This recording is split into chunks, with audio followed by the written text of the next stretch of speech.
Allah selalu ngasih yang terbaik sama kita atau tidak? Allah memberikan yang terbaik. Sekarang ibu-ibu jawab dalam hati ibu saja. Apakah ibu-ibu, bapak-bapak sudah memberikan yang terbaik untuk Allah? Apakah sholatnya sudah sholat yang terbaik? Apakah zikirnya udah zikir yang terbaik? Apakah ngajinya udah ngaji yang terbaik? Kita kadang-kadang lagi sholat tapi yang dipikirin utang. Lagi sholat yang diliatin Allahu Akbar. Ya Allah, kok sejadah dia bagus banget ya, kayaknya baru pulang umroh tuh. Betul? Kalau lagi zikir, lagi astagfirullahaladzim, astagfirullahaladzim, astagfirullahaladzim, astagfirullahaladzim. Lewatlah ibu-ibu, saingannya ibu-ibu tuh lewat. Langsung julid, astagfirullahaladzim, astagfirullahaladzim. Masya Allah, coba lihat deh, itu kok busri mobil baru ya. Astagfirullahaladzim, nggak benar deh, kan suaminya cuma guru. Astagfirullahaladzim, kenapa kok bisa dia punya mobil baru? Mulai ngomongin orang, lagi ngaji Yasin wal Qur'anil Hakim, innaka laminal mursalin. Ada yang datang jamaah majelis taklim baru, ala siratil mustaqim. Ih, kok lipstiknya menor banget ya, alisnya ketebelan tuh. Paling suka ngomentarin orang lain. Ibu-ibu, boleh nggak saya minta? Kalau ibu-ibu ingin mendapatkan jawaban atas doa-doa ibu selama ini, punya hajat nggak kabul-kabul sama Allah, punya permintaan kok kayaknya jalannya sulit banget, perbaiki diri terlebih dahulu. Mau? Mau ibu-ibu? Boleh nggak ngomongin orang?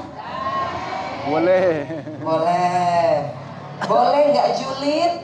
Boleh. Boleh, Masya Allah. Jadi istri yang soleha?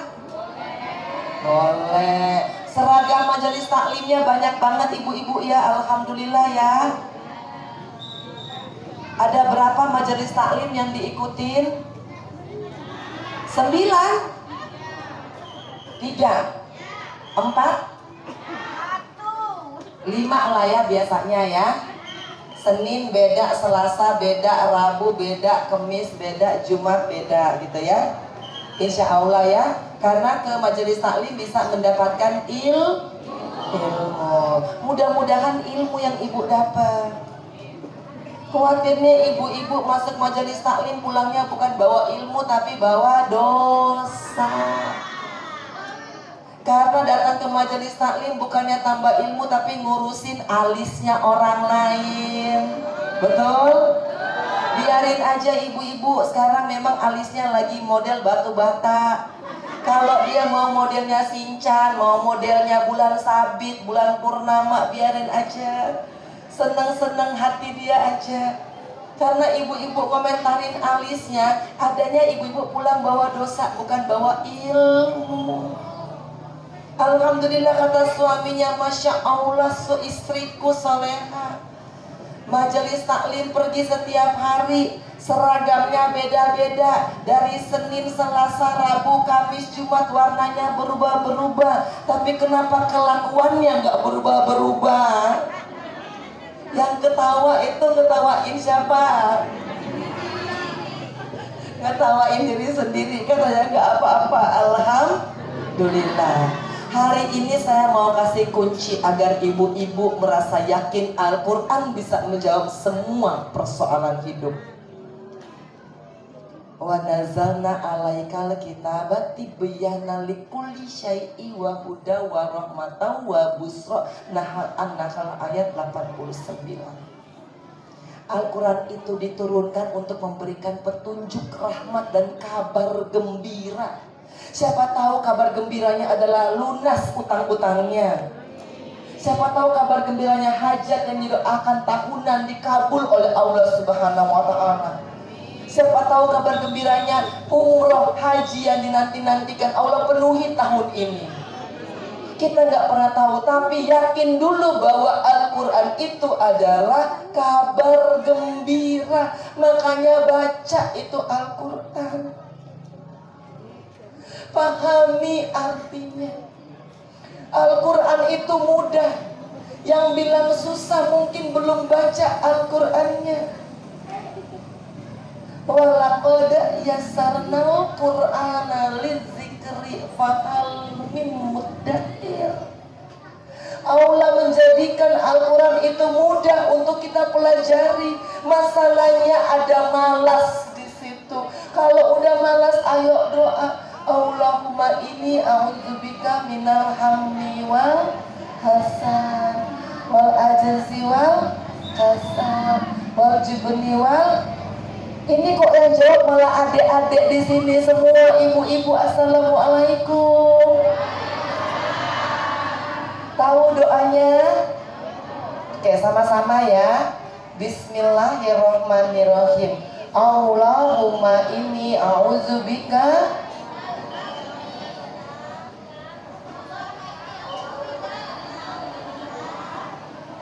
minal hammi wal ajzi wal jubni. Ya, adik-adik lagi yang kencang suaranya. Mau dikabul doa-doanya? Jangan malas. Jangan malas baca Al-Quran. Kalau udah malas doanya ini, Allahumma inni a'udzubika minal hammi wal hasan wal ajzi wal kasal wal jubni wal bukli wa ghalabatil dani wa ghurri rijal. Allah bilang akan dihilangkan sifat-sifat malasnya dan insya Allah hutang-hutangmu akan terbayarkan. Yakin dengan itu. Yakin dengan itu. Makanya hari ini saya datang ke ibu-ibu untuk menawarkan satu rahasia sukses doa-doa ibu-ibu, bapak-bapak dikabul oleh Allah Subhanahu wa Ta'ala. Yaitu apa? Ikut mensukseskan program mencetak 1 juta penghafal Al-Quran. Saya ada di sini karena Al-Quran. Mungkin bukan karena hafalan saya, mungkin karena hafalan adik-adik yang sedang menghafal Al-Quran dalam program mencetak 1 juta penghafal Al-Quran. Ibu-ibu, saya punya keyakinan sedekah haji umroh bukan masalah duit. Ada orang kaya raya belum dapat panggilan untuk umroh, untuk haji, bahkan untuk bersedekah. Kenapa orang yang paling kaya di Jember nggak hadir malam ini untuk bersedekah? Karena sedekah itu Allah pilih orangnya siapa. Saya nggak pernah melihat nilainya. Saya nggak nganggep itu 5 juta banyak, 10 juta banyak, 20 juta banyak. Tidak. Saya ngelihat seberapa banyak yang dikeluarkan dari apa yang dia miliki. Kalau dia hanya punya 5 juta, dia berani bersedekah 2,5 juta. Itulah orang kaya. Karena orang yang punya ratusan miliar mengeluarkan 5 juta itu kecil. Tapi rata-rata orang makin kaya malah makin pelit. Betul? Kayaknya punya pengalaman nih, ya. Karena kadang-kadang orang hanya terlihat kaya saja tapi tidak benar-benar kaya. Kita yang punya keinginan, niat untuk bersedekah dengan memberikan yang terbaik, yakinlah kita ini orang kaya. Betul, Masya Allah. Saya doakan kaya. Bismillahirrahmanirrahim. Kamu jadi orang kaya, jadi orang sukses. Bismillah. Ya Allah. Allahumma sholli ala sayyidina Muhammad.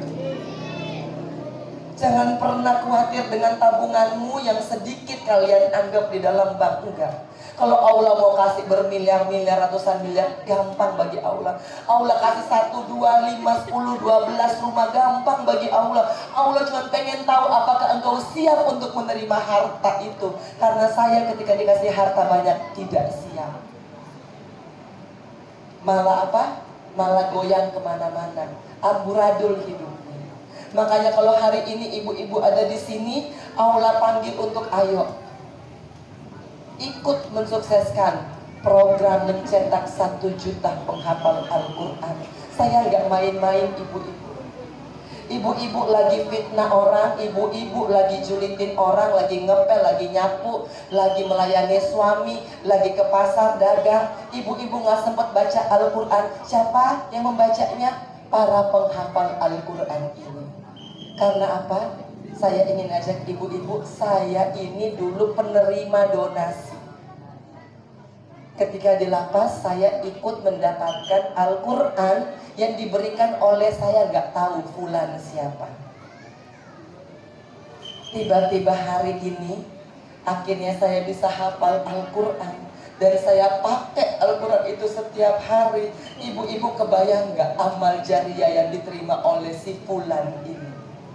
Mungkin fulannya sudah meninggal, karena saya nggak pernah ketemu. Saya juga tidak pernah diperkenalkan, karena beliau ini konon katanya yang membiayai juga sebagian daripada program-program penghafal Al-Quran yang di lapas. Kebayang nggak? Dan saya ingin ibu-ibu dapatkan ini. Saya hanya mencari orang-orang yang punya niat. Saya nggak cari orang-orang yang punya duit. Kalau saya cari orang-orang yang punya duit, nggak di sini tempatnya. Saya pengen cari orang-orang yang punya niat, karena setelah itu 1-2 bulan kemudian dia akan datang ke saya, baik itu email, baik itu DM, baik itu komen di TikTok dan mengatakan, Mbak Enji benar, saya waktu itu nggak punya duit. Saya hanya punya niat. Tiba-tiba Allah memberikan saya rezeki di bulan berikutnya, dan Allah penuhi semua kewajiban dan komitmen saya. Saya sudah mendapatkan lebih dari puluhan orang di beberapa tempat. Alhamdulillah. Hari ini nggak punya duit, saya punya niat saja Mbak Enji, saya mau bersedekah, saya mau ikut mengambil bagian dalam mencetak 1 juta penghafal Al-Quran. Saya nggak punya duit, saya nggak tahu uangnya dari mana. Ada kejadian satu, ini Masya Allah yang selalu saya ceritakan. Semoga Mbak Nia selalu mendapatkan keberkahan dari niatnya. Nia ini adalah salah seorang yang membantah saya, mengatakan bahwa apa yang Mbak Enji katakan itu gak benar. Mbak Enji bilang kalau saya punya niat hari ini, Allah akan mengganjarnya bulan depan. Mbak Enji salah, karena saya bersedekah ikut dalam program penghafal Al-Quran jam 11 siang. Keesokan harinya jam 9 dia dipanggil oleh Kepala Biro Umum Pemda Sukamara dan mengatakan, ini kamu dapat proyek yang harganya melebihi daripada apa yang dia sedekahkan. Itulah yang saya cari, orang yang punya niat, sehingga dia bisa bersaksi, Allahu Akbar, Allahu Akbar, Allahu Akbar, Allah Maha Besar. Saya hanya punya niat, dan benarlah digenapi apa yang dikatakan di dalam Al-Quran. Kalau engkau punya niat hanya sebesar biji sarah saja, itu engkau bisa memindahkan gunung. Yakin dengan itu ibu-ibu. Utangmu besok juga Allah bisa bayar. Masalahnya apakah engkau punya niat, apakah engkau punya iman bahwa utangmu akan terbayarkan. Kita kadang-kadang ragu, padahal Allah mengatakan dzalikal kitabul la raiba fihi. Artinya Al-Quran yang di dalamnya tidak ada keraguan. Kitanya ragu. Malam ini Allah kasih pujian buat bapak-bapak, ibu-ibu. Seberapa besar niat dan yakinmu. Allah berfirman dalam surat Muhammad ayat 17, wallazina tadaw sadahum wa atahum taqwahum. Kalau engkau punya keyakinan, Allah akan tambahkan keyakinanmu dan ketakwaanmu. Itulah yang ibu-ibu lihat sekarang hari ini. Saya dulu gak punya apa-apa. Harta saya hilang. Kakak saya meninggal, suami saya meninggal, saya ada di penjara. Allah kasih apa? Keyakinan. Dan ternyata keyakinan itu berbuah. Yakin. Kalau yakinnya saya bisa menghasilkan, ibu-ibu tambah yakinnya, tambah yakinnya, tambah yakinnya. Percaya bahwa Allah akan membereskan semua permasalahan kita, karena Allah berjanji, alam nasyrah laka sadraka wa wada'na anka wisrak. Artinya, bukankah aku, kata Allah, sudah melapangkan dadamu dan mengangkat bebanmu. Kita gak yakin ayat ini. Ujian keyakinan ada di depan ibu-ibu, bapak-bapak. Seberapa yakinnya kita dengan Al-Quran, seberapa yakinnya kita dengan Nabi Muhammad SAW, seberapa yakinnya kita dengan Allah Subhanahu wa Ta'ala, yang setiap kali kita sholat kita katakan Allahu Akbar kabira walhamdulillahi katsira. Tapi benarkah Allah itu besar buat kita? Kalau ibu-ibu tergerak hatinya, ibu-ibu silakan maju nanti dapatkan Al-Quran yang saya tanda tangani basah. Kenapa saya tanda tangani basah? Karena saya ingin memberikan keyakinan setiap kali ibu-ibu buka Al-Qurannya, baca. Ibu-ibu yakin bahwa kalau Allah bisa memberikan keajaiban Al-Quran kepada Mbak Enji, Allah juga pasti akan memberikan itu kepada saya. Bismillah ibu-ibu. Saya nggak datang untuk minta-minta, apalagi ngemis. Allah saya terlalu kaya. Saya datang untuk memberikan kabar gembira bahwa ada pahala di setiap ayat Al-Quran. Ya ibu-ibu, kalau ibu-ibu diringankan langkah kakinya, dilembutkan hatinya, ibu-ibu akan berpartisipasi. Kalau enggak, saya hanya ikhtiar. Bismillah, saya yakin nggak ada duitnya malam ini, Allah akan penuhi. Bahkan Allah akan tambahin bonusnya. Karena Allah itu selalu mengganjar lebih daripada apa yang kita perkirakan. Saya juga ibu-ibu bapak-bapak akan pamit pulang. Besok pagi saya akan kembali ke Jakarta. Saya mohon doanya. Mohon doanya ya, kamu orang kaya loh. Jangan lupa. Jangan lupa ya. Bismillah, bismillah, bismillah. Saya akan pulang ke Jakarta. Saya mohon Allah tibakan saya di Jakarta dengan selamat. Allah anugerahi saya kesehatan, umur yang panjang dan barokah dalam taat kepada Allah.